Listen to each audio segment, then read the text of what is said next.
कोटली कबीर का खबर शामिल कयूं पिया गुलाम असगर हुलियो जे रिपोर्ट मुताबिक़ नौलखी शाख में पानी की खोट सबब आबादगार परेशान, फसल सुकण लगा। बे पासे इरिगेशन अमले जी मिली भगत से झटा हलाए पानी चोरी करने जो इंकशाफ।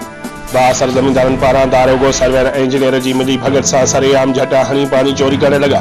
चीफ इंजीनियर उन मामले में गैर जिम्मेवार बनल। इरिगेशन अमले जी मिली भगत से नौलखी शाख के बिन्ही कपरन ते गैर कानूनी झटा लगल। दारोगे सर्वेयर इंजीनियर तरफा एजेंट मुक़रर किया विया जेकी आबादगारन का 1500 का 2000 रुपया फी कलाक वठण लगा।